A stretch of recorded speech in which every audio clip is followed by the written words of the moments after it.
बिस्मिल्लाहिर्रहमानिर्रहीम अस्सलाम वालेकुम। हाँ जी, की हाल चाल तुहाडा? उम्मीद करदी हां सब खैरियत नाल होणगे। अलहमदुलिल्लाह असीं भी खैरियत नाल। अच्छा जी, तुसीं देख सकते हैं लीज़ा भी बैठे शलजम कट्टी जांदे आ। असीं अगे गए सी बाहर खेतां च शलजम वगैरह सब्जी वगैरह लैके आए हैं। ते तुसीं देख सकते हैं प्याज वगैरह कट के रखे हैं, शलजम वगैरह असीं कट्टी जाने हैं जल्दी जल्दी। सब्ज़ प्याज लहसुन ये हो गया जी। आज मेथी धनिया ते ते सब्ज़ मेथी। धनिया आ गया। और जी गोंगलू असीं कट्टी जाने जिन्होंने पंजाबी विच गोंगलू कहा जाता। आज मटर कड्ढे हुए माशाल्लाह जी, सब्ज़ी तैयार करन डे आ। सारा कुछ ते सिंपल अज सादा। तुहाडे नाल ये रेसिपी शेयर करांगे। इनू अज मूलियां बना के दे शलजम कहंदी आलू मटर मूलियां दा सालन। मैं कहा मूलियां नहीं बनदियां होंदियां, मूलियां दा सालन अलग बनदा होंदा, शलजमां विच नहीं पैणियां हैगियां। मूलियां अलग बनानी वो खानी है मूलियां।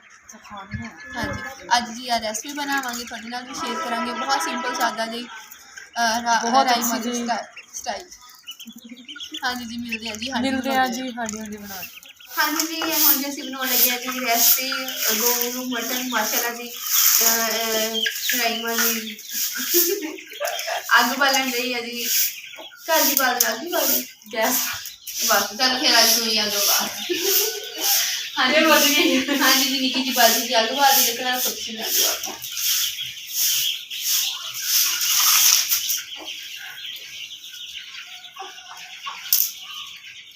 बाल। कोई नहीं औखा काम, बहुत औखा काम है। उसकी बाल ही नहीं होता।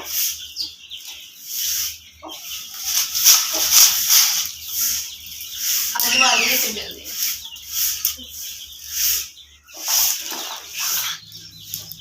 अच्छा जी, जे आगे तुसीं देख सकते हैं कि असीं बाल ही ते हुण बिस्मिल्लाह करदे आ हली वगैरह बनाने आ।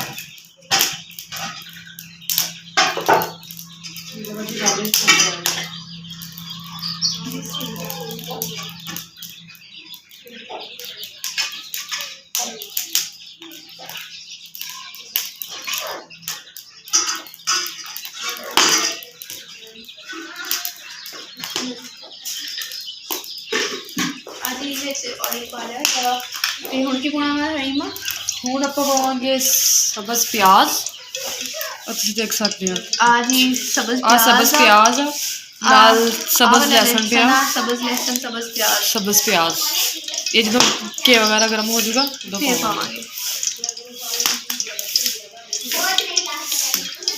ऑयल गर्म हो गया जी। एकदम ही फ्राई होगी रेसिपी हो जाए।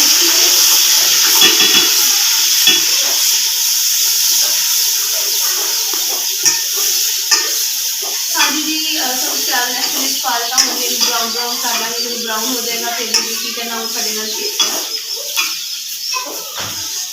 प्याज होने लाई दिया ब्राउन, पानी पाना।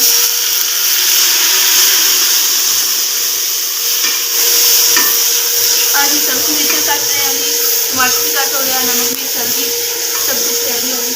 बहुत अच्छी तरह ब्राउन हो गया। देख सकते हैं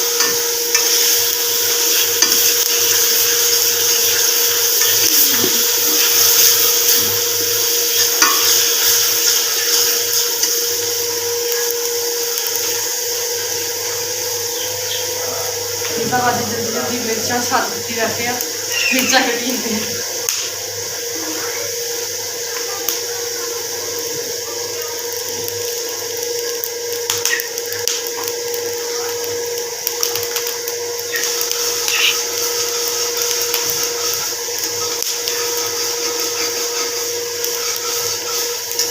आज टमाटर मिर्चा में पा देंगे। बिस्मिल्लाहिर्रहमानिर्रहीम।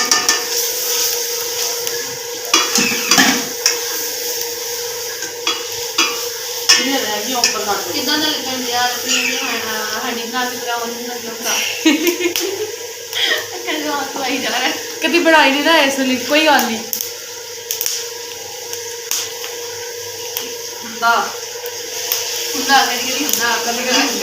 सहना पैदा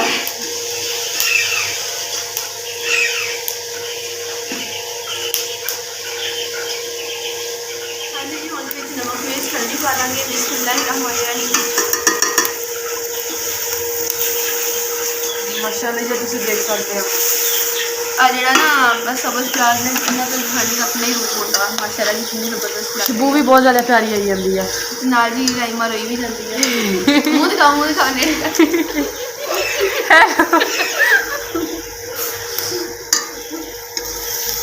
ਹੁਣ ਜੀ ਰਾਈਮਾ ਵਿੱਚ ਪਾ ਦੇ ਮੂੰਗਫਲੀ ਵੀ ਪਾ ਦੇ ਭਾਈ ਚੰਗੀ ਤਰ੍ਹਾਂ ਹਾਂਜੀ ਵਿੱਚ ਮੂੰਗਫਲੀ ਪਾ ਦਾਂਗੇ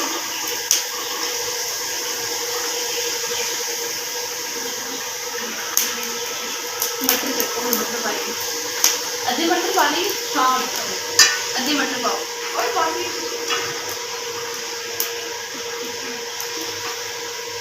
बहुत हाँ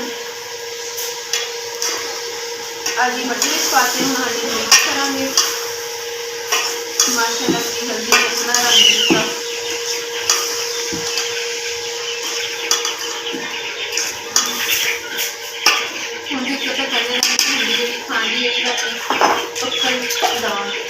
थोड़ा जिहा मैनूं भुन दे हल्की आधे पक्कूगी बाद च भुनांगे बात अच्छा जी ते साडी बन गई है तुसीं देख सकदे हो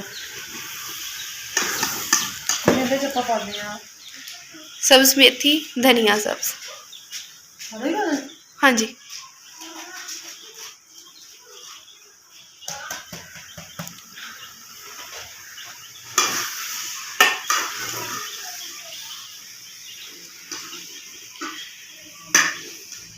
माशाल्लाह बहुत अच्छी सब्जी बन गई है देख सकते हो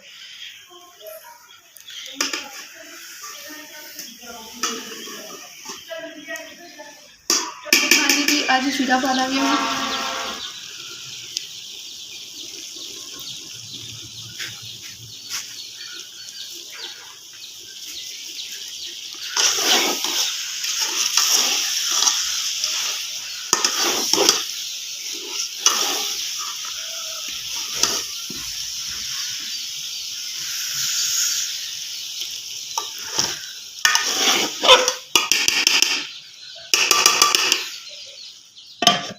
is ready देख सकते हैं कि सालन बन गया माशाल्लाह ते हुण मामी बना रहे रोटियां ते नाल रोटी खांदे आ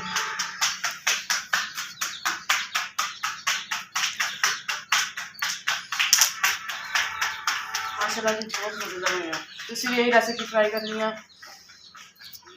मेरे चैनल सब्सक्राइब करना वा ठीक है ना ते लीजा आपी ने वीडियो बनाई है तो उन्होंने चैनल भी सब्सक्राइब करना अच्छे व्यूज़ देने हैं मिलते हैं अगले ब्लॉग अच्छे ब्लॉग तक बड़े ब्लॉग ठीक है ना अल्लाह हाफिज़ ठीक है ना